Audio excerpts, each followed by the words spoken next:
Hello दोस्तों, स्वागत करता हूं आपके अपने YouTube चैनल रोटेशन क्लासेस पे। रोटेशन क्लास के खूबसूरत से चैनल पे आपका हार्दिक स्वागत है। ठीक है, और दीपावली की इस शुभ कामनाओं को आपके साथ बधाई हो। दीपावली के इस शुभ अवसर पे आपको बहुत बहुत अभिनंदन, बहुत बहुत बधाइयाँ। ये मेरे भाई 1 से 5 तक हम लोगों ने हिमांशु पांडे जीओसी का लेवल 1 एक्सरसाइज 1 का मैंने 1 से 5 तक डिस्कशन कर लिया था। अब हम लोग करना है 6 से क्वेश्चन करने हैं। ठीक है दोस्तों, तो ये क्वेश्चन बोल रहा है which of the following resonance structures is the major contributor to resonance hybrid. मतलब इसमें से आपको पहचानना है कि कौन से रेजोनेटिंग स्ट्रक्चर्स है जो रेजोनेंस हाइब्रिड में मेजर कंट्रीब्यूशन रोल प्ले करता है। ठीक है, आपको पता होनी चाहिए कि रेजोनेंस हाइब्रिड जो होता है वो रियल स्ट्रक्चर्स होता है, और आरएस जो होता है रेजोनेटिंग स्ट्रक्चर्स जो होता है दिज आर हाइपोथेटिकल्स स्ट्रक्चर्स होते हैं।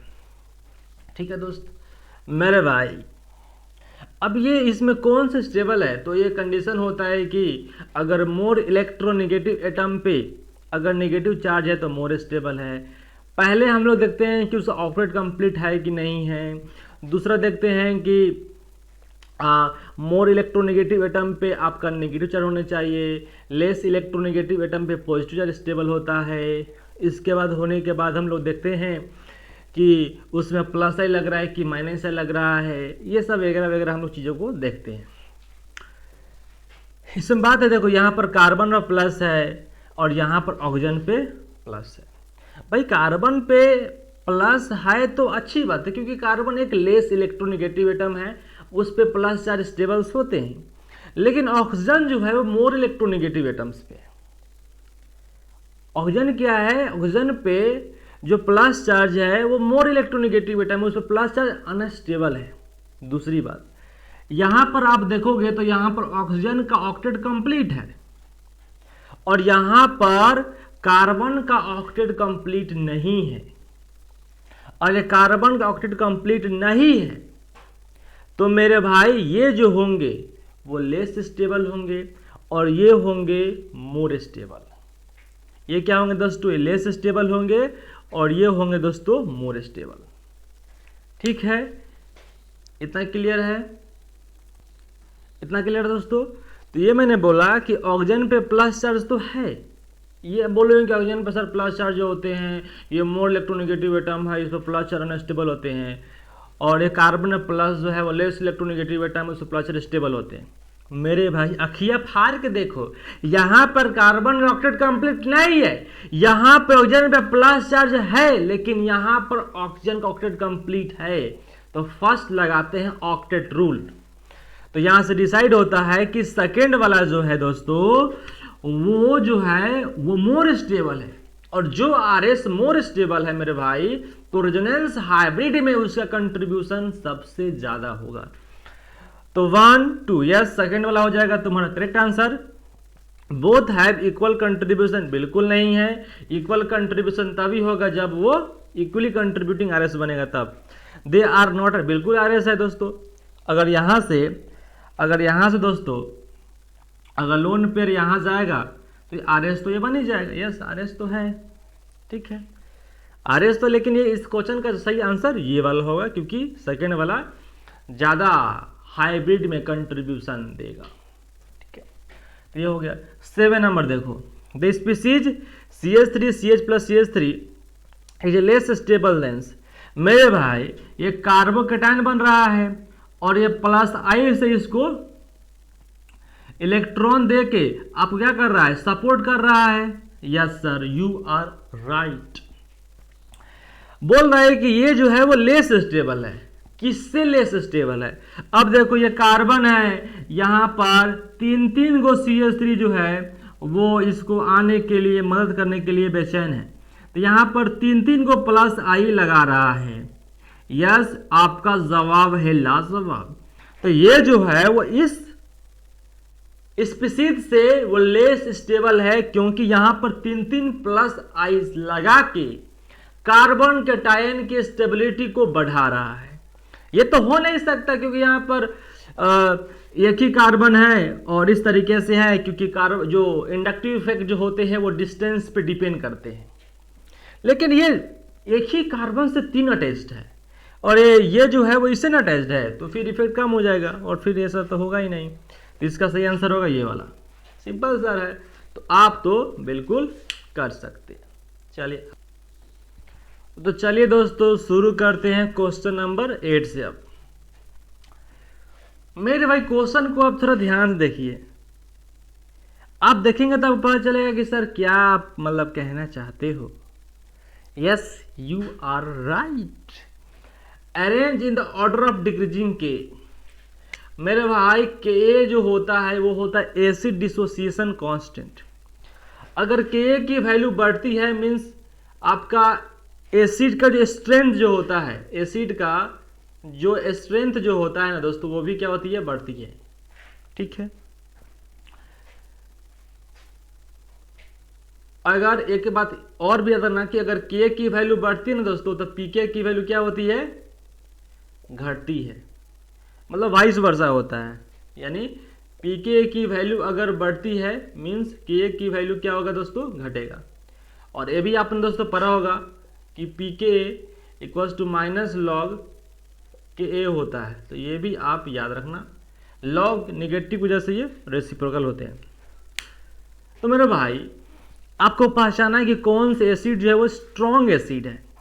अगर जो एसिड स्ट्रॉन्ग है तो मेरे भाई उसकी के की वैल्यू ज्यादा होगी। तो अब देखिए, अब कौन सा एसिड ज्यादा स्ट्रॉन्ग एसिड होगा, इसको पहचानना बहुत जरूरी है। मेरे भाई ध्यान से देखिए, ऐसा सवाल हम लोग कर चुके हैं। कौन सा एसिड स्ट्रॉन्ग एसिड होगा, वही एसिड स्ट्रॉन्ग एसिड होगा जिसका कॉन्जुगेट बेस क्या हो, मोर स्टेबलाइज हो, मोर स्टेबलाइज। जिसका कॉन्जुगेट बेस मोर स्टेबलाइज होगा वो एसिड उतना ही स्ट्रॉन्ग होगा। मेरे भाई वो कॉन्जुगेट बेस मोर स्टेबलाइज होगा जिस पर लगेगा माइनस आई या माइनस एम या माइनस एच। कहने का मतलब क्या है, देखिए यहां से अगर P में आप देखेंगे तो FCH3CH2, यहां से H निकालेंगे तब ना इसे कंजुगेट बेस बनेगा, तो ये हो जाएगा तुम्हारा C double bond O minus. अब यहां पर माइनस चार्ज आ रहा है, माइनस चार्ज का मतलब इसके पास इलेक्ट्रॉन ज्यादा है। अब इसको न्यूट्रल करना है, क्योंकि हम चाहते हैं किसी के ऊपर चार्ज ना रहे या चार्ज को कम करना चाहते हैं। चार्ज को कम करने के लिए हम माइनस आई लगाएंगे, क्योंकि माइनस चार्ज है। तो जितना ज़्यादा माइनस आई लगेगा, क्योंकि सब में माइनस आई लग रहा है, तो जितना ज़्यादा माइनस आई लगेगा वो कंजुगेट बेस उतना ही स्टेबलाइज होगा, मीन्स उसका एसिड जो होगा वो स्ट्रॉन्ग एसिड होगा। तो देखो यहाँ पर F लग रहा है, Q का तुम बना लो, ये है तुम्हारा Cl, CH, Cl, CH2, CO minus. R का बनाओगे दोस्तों तो ये होगा F, CH2, CO, O minus. और S का दोस्तों आप बनाओगे तो ये होगा Br, CH2, CH2, COO minus. मेरे भाई आपको पता हो कि inductive effects only depends on distance. Inductive effect जो होता है वो डिस्टेंस पे डिपेंड करता है। अब कहोगे सर ऐसा काहे बोल रहा हो, यहाँ पर दो क्लोरीन है, लेकिन मैंने बताया था कि अगर जो इंडक्टिव इफेक्ट डिस्टेंस पे डिपेंड करती तो अगले ही बॉन्ड पे मात्र 10% ही इफेक्ट ऑब्जर्व होती है। कितना गलत बात है। अब कहोगे सर ये क्लोरीन दूर है तो इसकी वजह से होगा नहीं, क्योंकि बहुत दूर है भाई, एक कार्बन के बाद आ रही है। और यहां पर देखोगे तो एक इसी कार्बन पे तुम्हारा जुड़ा हुआ है, फ्लोरीन सबसे नजदीक है और फ्लोरीन का माइनस आई क्लोरीन ब्रोमीन आयोडीन से सबसे ज्यादा होती है। यस, तो सबसे बेहतर जो होगा वो आर का होगा। अब देखिए, अब सब जो है वो दो कार्बन दूसरे मतलब दो कार्बन के बाद वाला है। मतलब अगर काउंटिंग कर ले तो ये 1 2 3 1 1 2 3 है ना, 1 2 3, तो सब तीसरे कार्बन पे है। अब ये तीसरे कार्बन पे 2 क्लोरीन है और ये तीसरे कार्बन पे जो है अब ये फ्लोरीन है। तो मेरे भाई फ्लोरीन की माइनस आई ज़्यादा होती है, लेकिन इस पर 2 क्लोरीन है तो अब इसका ज़्यादा हो जाएगा।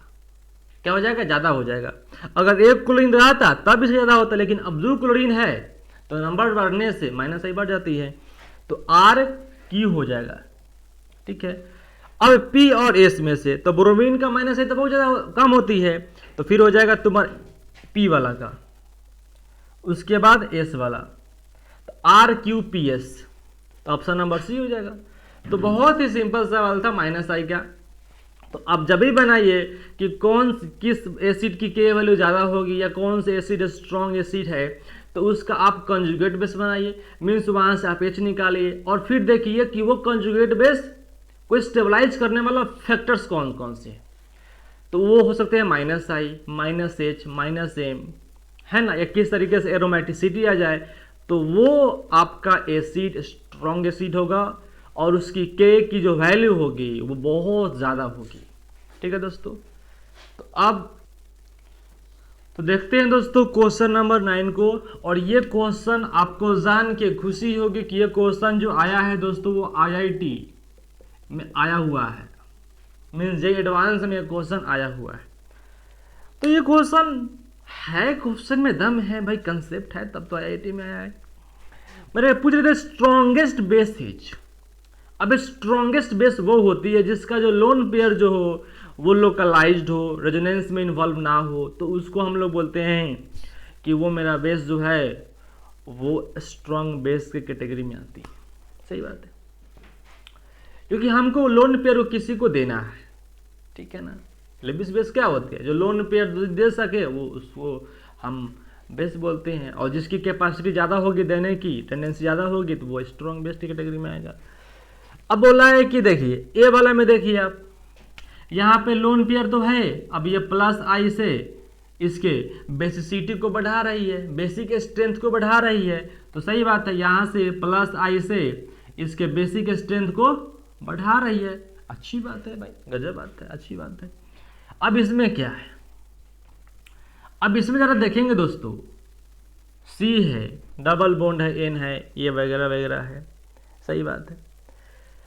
लेकिन अगर इसका आर एस भी तो बन सकते हैं दोस्तों, एक्चुअली में क्वेश्चन यही ना है, C double N H H two N, ठीक है, हाँ ठीक है। तो अगर यहाँ से अगर इसका आप आर एस बनाओगे दोस्तों, तो एक्चुअली में ऐसे भी तो आर एस बन सकते हैं। तो अब देखो ये हो जाएगा तुम्हारा सी एन, अब ये हो जाएगा तुम्हारा माइनस चार्ज एन एच, ठीक है, और ये हो जाएगा तुम्हारा double bond N H two plus charge, और यहाँ से एच टू एन हो जाएगा। ठीक है। अब ये एन पर माइनस चार्ज है, सही बात है दोस्तों।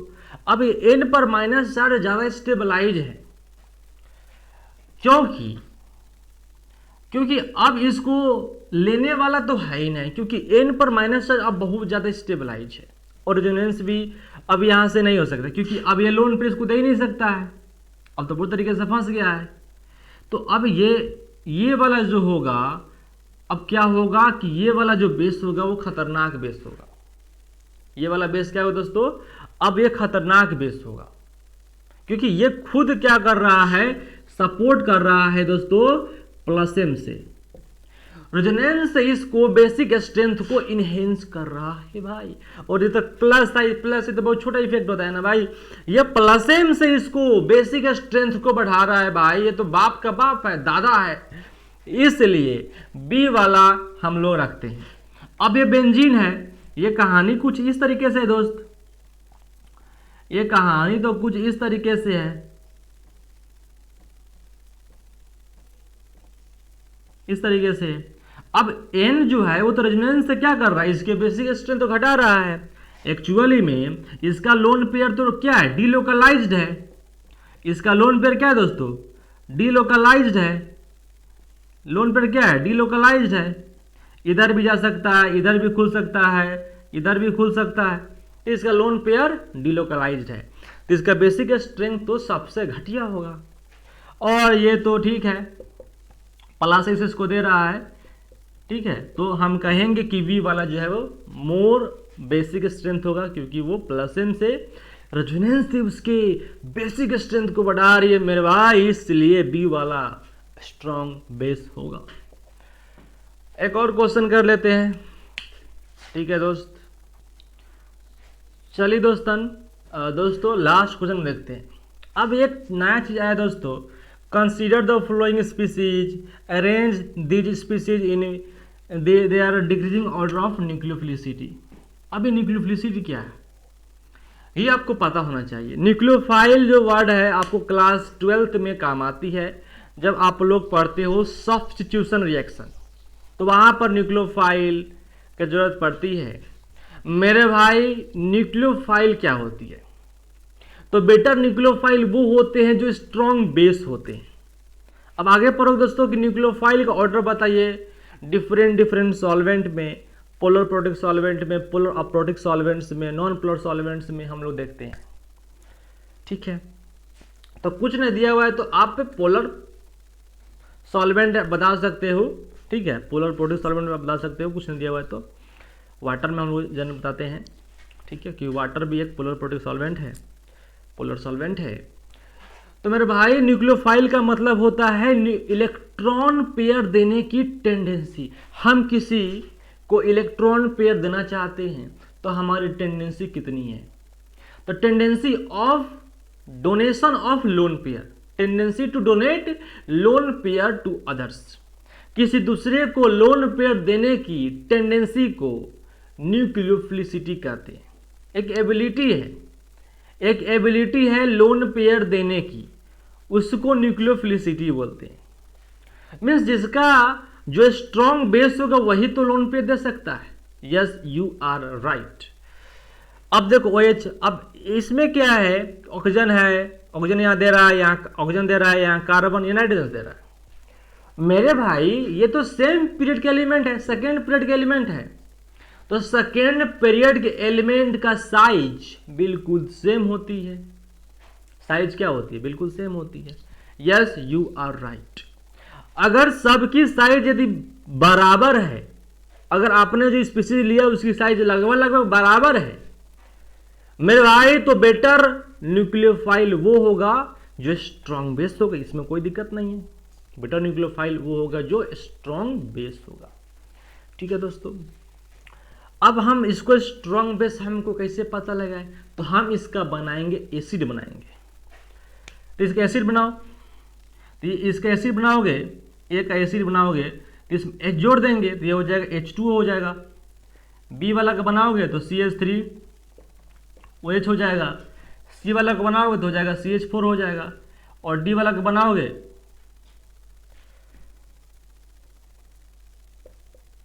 ये हो जाएगा NH3 हो जाएगा। आपको जान के खुशी होगा दोस्तों, क्योंकि CH4 तक कोई एसिड होता ही नहीं है। तो स्ट्रॉन्ग एसिड वो होता है जो मोर इलेक्ट्रोनेगेटिव एटम से जुड़ी हो, वो उसको स्ट्रॉन्ग एसिड बोलते हैं। सही बात है दोस्तों। तो अब ये तो सबसे वीक एसिड ये हुआ, सबसे वीक एसिड ये हुआ। यस सर, सही बात है। अब यहाँ पर ऑक्सीजन, यहाँ पर ऑक्सीजन और यहाँ पर नाइट्रोजन है। उसके बाद होगा तुम्हारा अमोनिया, इससे भी मतलब सबसे घटिया तो ये वाला हो जाएगा। तो सबसे घटिया ये वीक एसिड है, तो जो वीक एसिड होते हैं उनके कंजुगेट बेस स्ट्रॉन्ग होते हैं।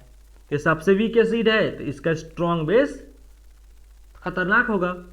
तो सबसे बेहतर होगा तुम्हारा सी वाला का, यहाँ पर भी सी और यहाँ पर भी सी है।